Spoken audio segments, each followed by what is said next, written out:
थालीपीठाच्या भाजणीसाठी इथे घेणार आपण साहित्य 2 वाट्या तांदूळ। जर तुम्हाला जर डायबिटीज असेल तर तांदूळ नाही घेतले तरी चालतील। ज्वारी, आता मी इथे घेतले 2 वाट्या ज्वारी, 1 वाटी बाजरी घेतली आहे। जर का उन्हाळा असेल उन्हाळ्यामध्ये तुम्ही बाजरी यूज नाही करायची, कारण का बाजरी गरम असते, त्याच्याकरता उन्हाळ्यामध्ये यूज नाही करायची। फक्त थंडीत आणि पावसामध्ये तुम्ही ही बाजरी यूज करू शकतात, म्हणजे पावसामध्ये थंडावा असतो। 1 वाटी नाचणी,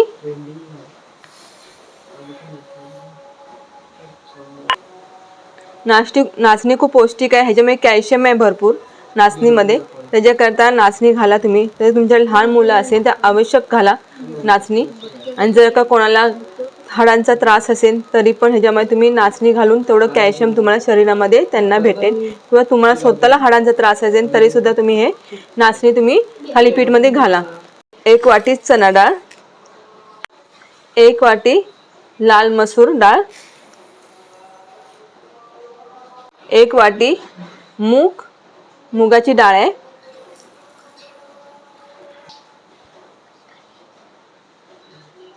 1 वाटी मूग घेतलेत। हे काळे मूग आहे, तुम्ही हिरवे मूग सुद्धा इथे घेऊ शकतात, किंवा मुगाची डाळ भेटते ती सुद्धा तुम्ही घेऊ शकतात। मी हे काळे मूग घेतलेत। काळे मूग हे आम्हाला हे इथं आमच्या गावात भेटतात, छान असतात, बारीक आहेत। आणि हे सुद्धा 1 वाटी घेतलेली आहे। 1 वाटी गहू घेतले। गहू जर तुम्हाला घालायचे असेल घालू शकतात, नाही घातले तरी चालतील, पण गहू घातल्याने थालीपीठला चिकटपणा येतो, त्याच्याकरता मी इथं 1 वाटी गहू घेतलेत।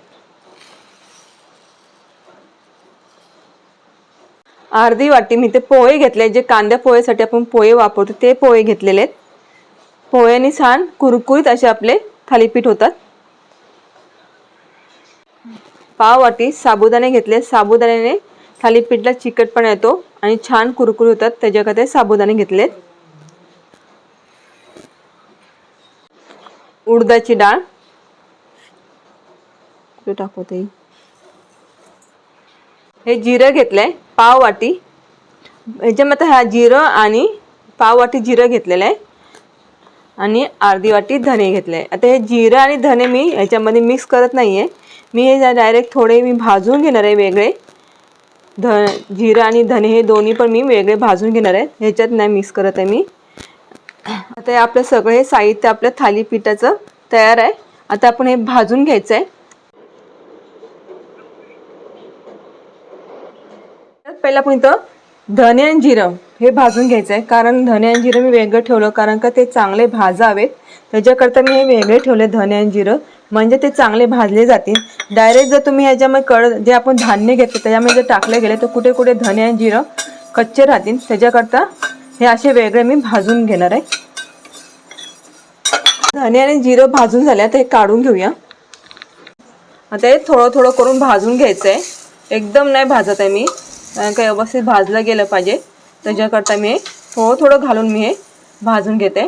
पाहू शकतात किती घेतलं मी इथं, फक्त अगदी थोडं घेतलं आणि इथं बाकीचं आणखीन ठेवलेलं मी परातीत, आणि इथं मी एवढं घेतलेलं आहे, तर हे एवढं मी भाजून घेते।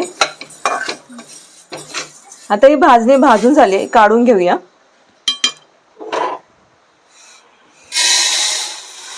राहिलेलं साहित्य असंच भाजून घ्यायचं आहे थोडं थोडं करून।